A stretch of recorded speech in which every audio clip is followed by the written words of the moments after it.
interesting and informative conversations, and this next one will be exactly the same. We all know that there are two international languages, music and sports, and we've got some extraordinary icons from both of those areas, and we've got some business thrown in the mix. So let me introduce you to the folks that are going to be with us. I'm going to start out with Tony Ressler, who co-founded the private equity firms Apollo Global Management and Eris Management. I know Tony, though, not through the business side, but through the NBA. He's also the principal owner and chair of the board of the Atlanta Hawks. Thank you, Tony, for being here. We're so excited. We also have shortly coming with us will be T.I. from Atlanta. We all know T.I., who started rapping when he was 9 years old and later signed his own record deal in 1999. He has become an entrepreneur and a businessman, starting his own record label, Grand Hustle Records. He's currently out with his 11th studio album, the Libra, the Libra. So excited about that. We also have Michael Renter in the house. Now, those of you might not know who that is, so let me break it down for you. Have you heard of Killer Mike? It's that dude. We love him here in Atlanta, a rapper, songwriter, actor, and activist. We are delighted to have him in studio with us. You might recall he has recently launched a digital banking platform called Greenwood. Their mission is to serve the Black, Latinx, and other underserved communities that have historically struggled to gain access to capital. So thank you, Mike, for what you've done and what you continue to do. Last but certainly not least, I got someone really exciting that's going to talk with all these gentlemen. My sister from another mister, Stephanie Ruhle. We all know she's the senior business correspondent for NBC News and anchors MSNBC Live with Stephanie Ruhle. I'm a fangirl, so yes, I see her every morning at 9 a.m. She previously served as an anchor and managing editor for Bloomberg Television, following her tenure as a managing director at Deutsche Bank. Now, if this is not a group, we don't know what is. I'm going to throw it over to you, Stephanie. Go, girl. Thank you so much. I know T.I. is joining us in a sec. Mike, welcome. Tony, welcome. No better time than the present, Tony, to put the white rich guy on the spot. So how about we start with you? In the last few weeks, we know that there was a bank CEO that got a huge amount of criticism because he made comments around the fact that Black people aren't getting the most senior positions in his organization because he just couldn't find them. And there was a lot of outrage about that, and it's justified. But it's not just about the jobs on the top. We keep misdiagnosing that. You have to go back in time. There's not people in positions to get those big jobs because they're not mid-level positions or entry-level positions. And you have to go further back than that. It's the basics around money and banking. Right? Money is that other international language. And we know that 17% of Black households don't even have bank accounts, as opposed to 3% of white families. We know that for Black small businesses, it's twice as hard for them to get funding. So this isn't just about why don't we see more Black faces on top of corporate America. It goes all the way back to the beginning of financial education and opportunity equality. So given your career, your philanthropy, your vantage point, how do we start to solve from this at the bottom? Well, I think we have to start to solve for this from the bottom, the middle, the top. So please understand, there are so many issues we could talk about, but if we're talking about the private sector and what the private can do, must do, should do, you know, as far as I'm concerned, every company in America, every industry in America should have a plan on how they can become more diverse, how they can have a more diverse employee base, how they can help provide capital more attractively, communities of color. This is all under the category of both good business and the right thing to do. So please understand, if a company, it's not going to change overnight. But if you're not going to commit yourself to having a plan to become a more diverse business, and then I would argue a better business as a result, we're not going to make real change. And it's not just the private sector that I like to argue. It's the private sector and the public sector that have to work together. The public sector has to do its fair share, whether it's passing a CARES Act, whether it's raising minimum wage, whether it's providing subsidized health for what I call Medicare for the poor, whether whether it's providing K-12 education. There are all things the public sector can be doing. But what's most important is that the private sector doesn't just rely on the public sector, that every company and industry, as I say, have a plan to become more diverse, have methods by which capital becomes more attractive to communities of color, to entrepreneurs like Killer Mike. Can people access capital attractively, and can they use it effectively? The private sector can help in that, and should. I want to give you guys the heads up. My lip reading skills are not great, and I can't hear Tony speaking, so hopefully our audience did. Michael, I want to turn to you. You have been a prominent voice in music, social justice, and activism for years.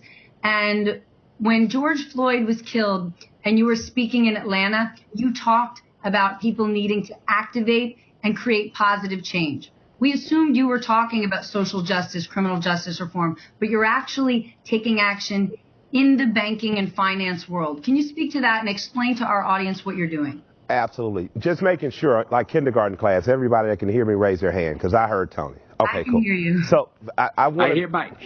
That statement that you asked me is based in a philosophy I have of plot, plan, strategize, organize, and mobilize. And I learned that working in the 501c3 world, in the world of organizing, where I learned that philosophy and made it my own under a woman named Alice Johnson and Reverend James Orange, formerly organized with SCLC with Andrew Young and Martin. And people tend to think of social organizing only as a thing of society and social and political issues and things.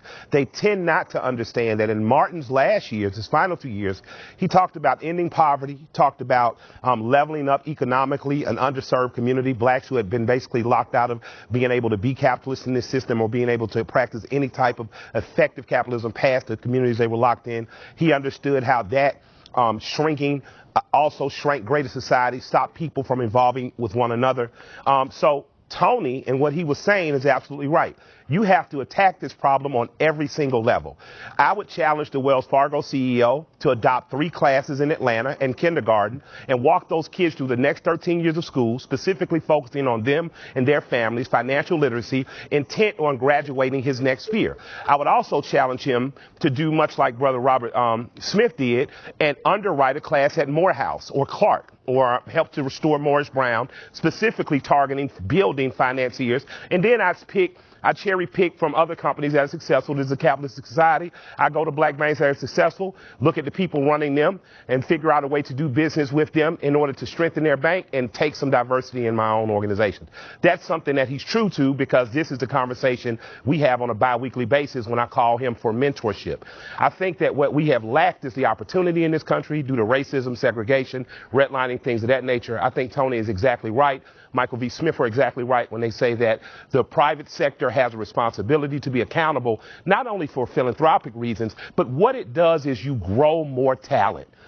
Football invests in country southern towns because that's where their talent comes from. Baseball invests in the Caribbean because that's where their talent comes from. And if we don't start to understand financially, if the private sector is not investing in this huge talent pool of young black kids who want to be in the finance, who want to be entrepreneurs, any kid who's cut grass wants to master money. And we can start to help people be financially literate as young as kindergarten. We can start helping kids understand that although everyone won't be LeBron, you can be his right-hand man and handle his money and his business deals. And we can be mentored by people like Tony and by corporations as a community. And if we take that responsibility to work in unison, no matter what sex, creed, color we are, not only does it help my community become financially stable, it helps the greater community, because in capitalism, where you have more competition, usually it serves the customer better. Well, the way capitalism should work best, Tony, is if we have more players competing in the game. Instead of, and I apologize if you said any of this before, I wasn't able to hear you. Does it not make more business sense to address this? You know, when Mike was talking about sports, it makes me think of the sport of lacrosse. There is no correlation between being good at lacrosse and pursuing and succeeding in a career on Wall Street. But you know what there is? An extraordinary network. That sport happens to know a lot of guys who work in banking. And those guys in banking introduce them, because banking, finance is a different language. And if you never know that language, you can never play the game.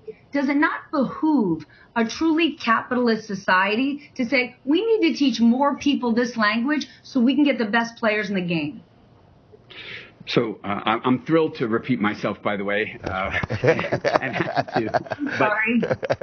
No. So please understand that the truth of the matter is every company, every industry that can grow its employee base to be more diverse, but to position them for success, you know, rather than criticize whatever the banker at Wells Fargo was trying to communicate, clearly not as effectively as maybe he wished. You know, every industry, the investment industry, the asset management industry is working with, certainly my company and others, working with HBCUs to help with curriculum that the kids at school today, no disrespect to Killer Mike and going to third grade, which is great. I want to see K-12 education improve. But we could go to HBCUs today, help with curriculum to make sure that the students in HBCUs are better prepared for success, asset management business, by just helping in curriculum and folks that have had that experience, because just as you correctly point out, there aren't enough people of color in the finance industry, in the asset management industry. And when that changes, so will the roles in mid-level and senior change. But it has to start somewhere. And creating more diversity in virtually every significant business, banking and finance, top of the list, should be happening, should have been happening years ago, of course, and it has been happening to a degree, but not nearly to the degree the country requires. And that's our job. And Sorry. You know, and I don't want to pick on the Wells Fargo CEO, and I remember when he said it, it drew huge criticism, but there's sort of this ugly truth on the surface that at some level he could say, I look at the numbers and maybe he has a point. There aren't people eligible for those top jobs, which is why you need to solve for it at a much more base level. Mike, how much do you attribute this to simply not knowing the language of money or investing or raising money? Well, let me let Tony know we were definitely in agreement on the HBCUs, which is why I brought up Robert Smith. So private sector, it's a bunch of kids in from Alabama to Tuskegee to Morehouse and Clark that need you. So come on, swoop in with those curriculums that are going to help teach the kids those money. So I agreed with him from the beginning. I agree now. We can start at basement, middle, and top level. So what I would say to him is, you know, unlike everyone else, I don't care to see him nailed to the cross as much. I'd rather see him come out of that moment having learned something and saying, well, this is what's actionable and this is what we're going to do. I don't know the language. A lot of times I'll wake up in the morning. My wife, Shayna, who's tremendously smarter than me with a coin, will say something or an idea, and I'll have to call Tony at 9 in the morning. And remember, it's 6 in L.A. Maybe you should call a little later. And says, hey, I'm going to get this much money.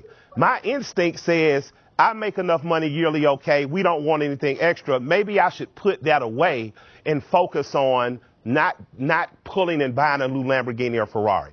And he'll say, gut-wise, your wife's instincts are right. And here's why. This is how you grow and compound interest. This is what you do versus simply paying 45% of your taxes. So I'm learning, but I'm learning a new language. So her instincts that are just base raw minimum, she was raised by a woman who ran a shot house. So she thinks of coin very differently than I do. Her gut instincts are right, and he has taught us the language. I think if that happens in school before grad school, if it happens freshman year, if it happens senior year going into freshman year, you come out in 4 or 5 years with a population that's financially literate, ready to teach that to their family members as they go along. But beyond that, they're ready to enter the banking sector. They're ready to enter the finance sector in a way that's going to individually grow them and grow their money in their communities of color. Tony, from a philanthropic standpoint, I know I'm going off on a limb a little bit here. You've done a ton over the course of your life in terms of education. How much does that base education, not just a financial education, but a strong education, give the next generation of kids the foundation to pull themselves to move up from a socioeconomic standpoint?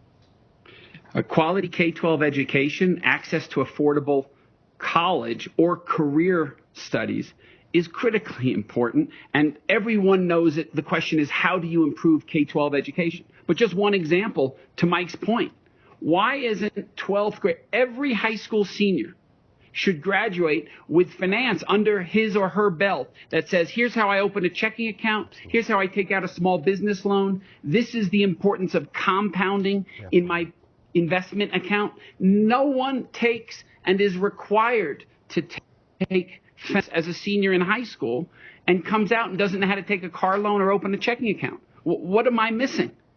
Black, white, Hispanic. Why is it that way? Why is it that way? Why did I take calculus in high school and I don't know how to do my taxes? Because we're trying to grow rocket scientists or production workers versus growing people who really want to participate or have the ability to participate in this country's economy. And I think that we need to radically change schools in that way. But that's my opinion. I'm going to let Tony give his. I just interjected there. And I hate, on this issue, we are 1,000% in agreement.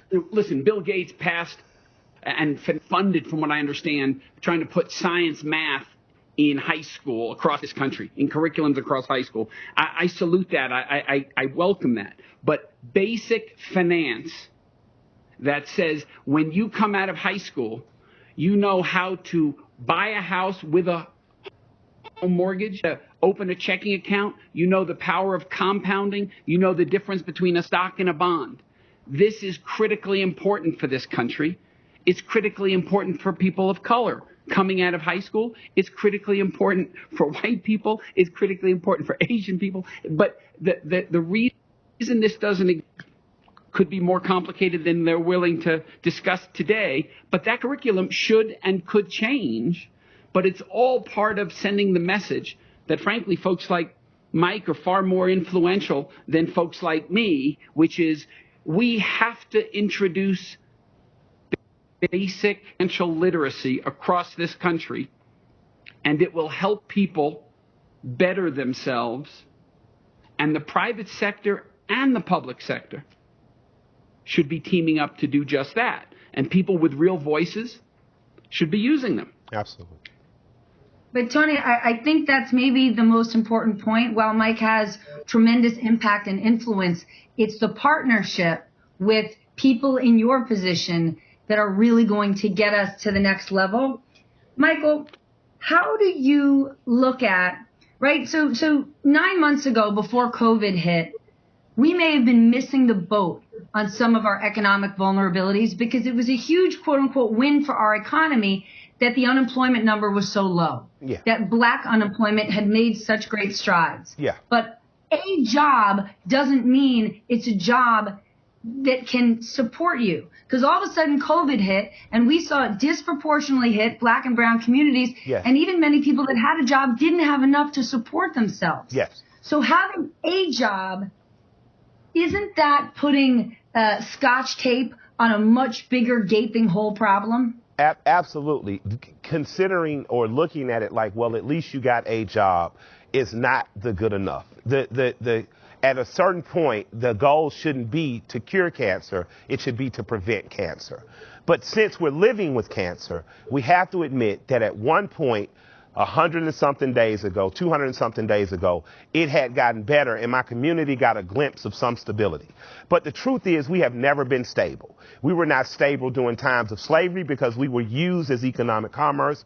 We were not stable for the years after Reconstruction because we were destabilized by things like Jim Crow, redlining, the promise of GI bills that never came, underfunded neighborhoods. So we've never had true stability. So I think that rather than argue the points of was it better with lower unemployment or better now, it begins for me to say, well, what can we do right now as a form of triage to stop the bleeding and do what we can in the maximum to correct that. And in the very maximum, what we can do is start a campaign, if nothing else, to start basic financial literacy. I didn't join Greenwood the bank just because I thought America needed another bank.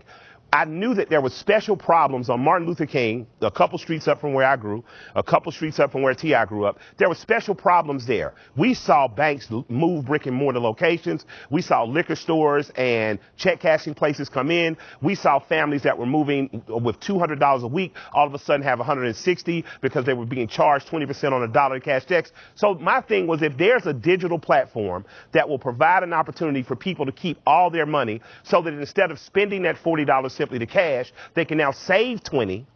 They can put 20 in a long-term saving. They can save 20 for their Christmas or whatever. That is the beginning. And I say that because I'm not being idealistic. I'm not a rich rapper that's always been rich as this has happened. I grew up a poor and working class kid.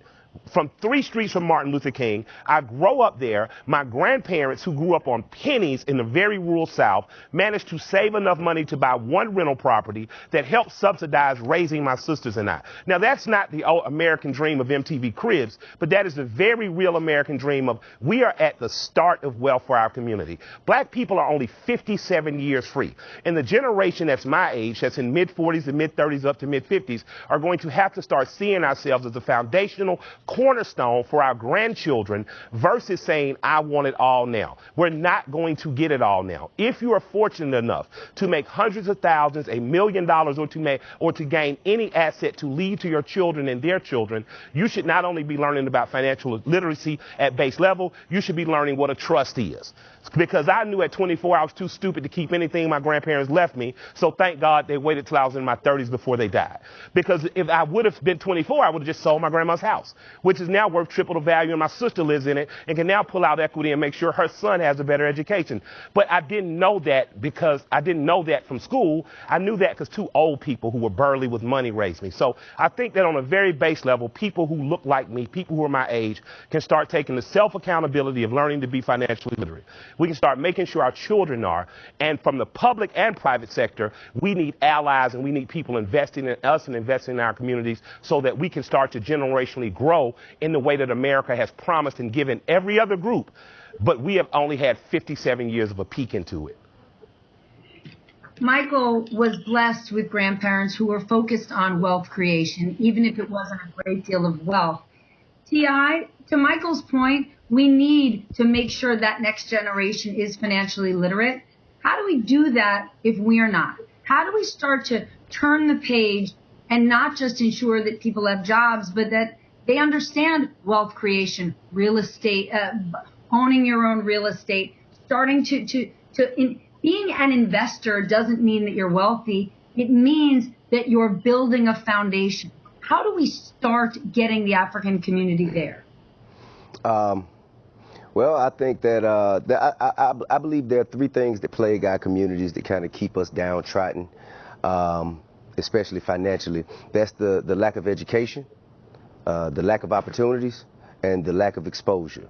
Okay, now we have substandard education in our public school systems versus the public school systems that are available to our Caucasian neighbors across town in Buckhead rather than Bankhead, where I grew up. We have much less opportunity to go around to all of the people within the community of Bankhead than our Caucasian neighbors have in Buckhead, and much less exposure to create ambition and vision for the future of tomorrow for our children on Bankhead rather than Buckhead. So if we can get better education for our children and our neighbors over on the west side, if we can get better opportunities for our children and our neighbors on the west side, and better exposure, more exposure to things to create higher levels of ambition, higher levels of expectation, higher standards for ourselves and our children to reach, I think that will allow us to not only teach with words, but to be able to have people in my generation set a visual example that can be followed. You know what I mean? You can replicate it, you can scale it, but it's there. You know what I mean? So I think those are the things that we really, really need to get to our communities as quick and fast as possible.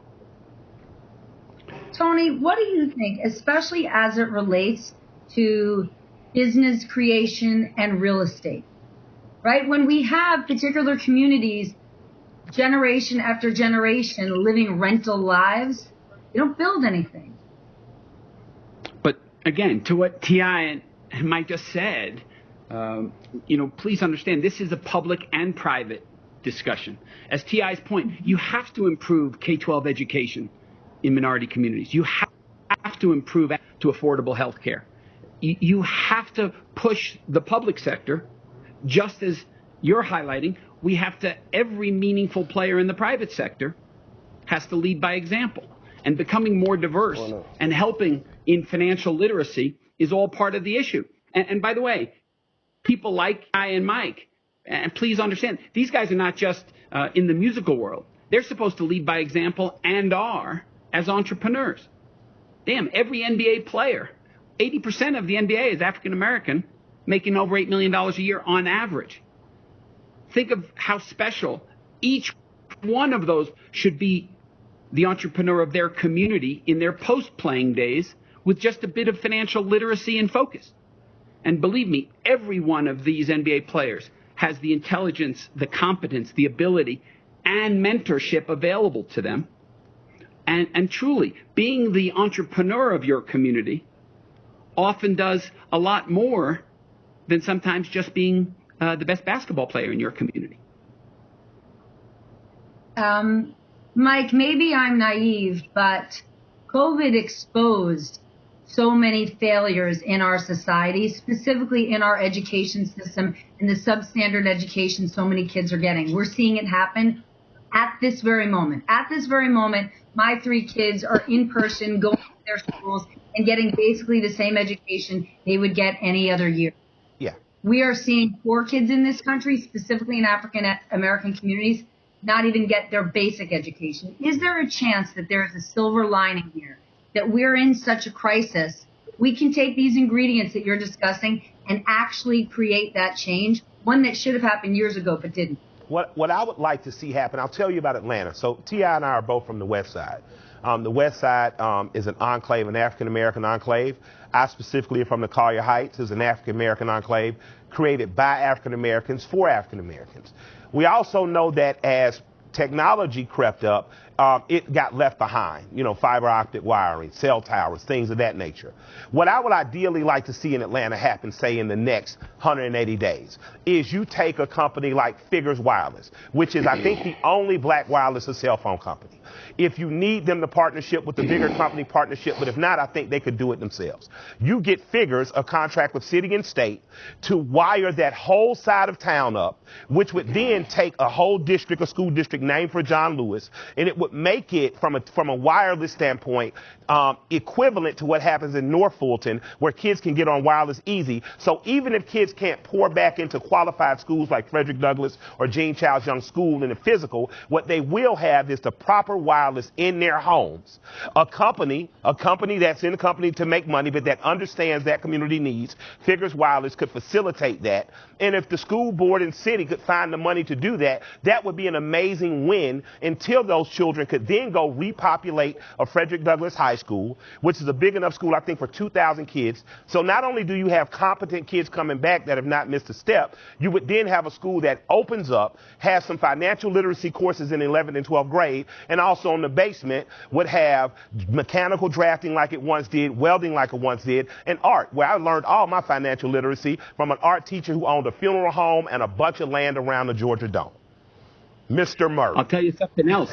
Mike, I'll tell you what else we could do, Killer Mike. Yes, sir. Why not also take the Russell Center for Innovation and Entrepreneurship Absolutely. and make it the best example in America Absolutely. of how someone, as a one-stop shop for both access to capital and mentorship for all minority-owned businesses Absolutely. that grow, and use that as a prototype for what every large market in this country should have. So having both access to capital and mentorship in one location. And I'd like to say this to cool black people who make a lot of money. Stay in your neighborhoods and help those neighborhoods be better. The Russell Center, started by Herman Russell's legacy, is children and more. Herman Russell lived about 4 streets behind me. Much bigger house, as our house was only about 900 square feet. But his house was the house that we rode our bikes by to look at, so that I knew that the opportunity to have something was about 4 streets behind me if I kept the straight path and followed it. I knew that the opportunity for greatness was right behind me in Billy McKinney's house, in Major Ball's house. So it was an economically diverse community I lived in, even though it was black. It was economically diverse, and I would like to encourage more people from my community that make it to stay or reinvest in those communities. Like Tony was saying, we should be the entrepreneurs in these communities, and we should be re-gentrifying and not just allowing for gentrifying. I agree with everything that's being said here. However, I do think that there is an elephant in the room that must be addressed. The curriculum for education comes from the top down, and it's not altruistic at all. It is intentionally doctrinating certain thoughts, ideals, and celebration of certain so-called heroes that go directly against the forward-thinking progression of the fair and decent people of America. You know, I think that has to be addressed as well. Whether that's a group of us, as we spoke of before offline, a group of us get together and do some sort of a school, as LeBron did in Cleveland with I Promise, where we create the curriculum. Because outside of, you know, just reading, writing, and arithmetic, there are other things being taught in the educational system that kills the confidence of young black kids before they can even get started. I think that there's more time and attention in public schools spent on how to break the free spirit and the individual thoughts of the independent thoughts of a child that comes from that area, so they can be put in line once they step outside into the free world. And you teach them that from celebrating Christopher Columbus as the guy who discovered America to the Georgia history. Who's that guy? Ulysses S. Grant, and you know, all those white supremacists carved into the side of Stone Mountain. Well, now, Grant's not one of those. That's a Union guy? Yeah, okay, my bad. Well, who's the other guy? Who's the other guy? What you're talking about, like Alexander Stevens, was it Robert Lee or something like that? General Lee? Robert Lee. Yeah, okay, yeah. Well, those guys. Okay. Anyway, but if you teach our children, not that Grant was much better, but okay, gotcha. But if you teach our children to celebrate these guys as heroes, absolutely, then you're essentially telling them that slavery was deserved. Yeah. You understand? So I think that subconsciously in the psyche of a child, no less, is just as impactful. Well, I think that a cool thing we could do is to start to teach that capitalism even existed there. The people who were owned understood they were property. They understood what they were. But I often used to say to my grandparents, well, how did someone buy themselves out of slavery when they was working for free? Right. But my grandfather, even before I learned this in college, they waited to college to tell me this, but my grandfather was like, well, if you had one day off, you had Sundays off. Every white man who had a farm wasn't rich enough to own people.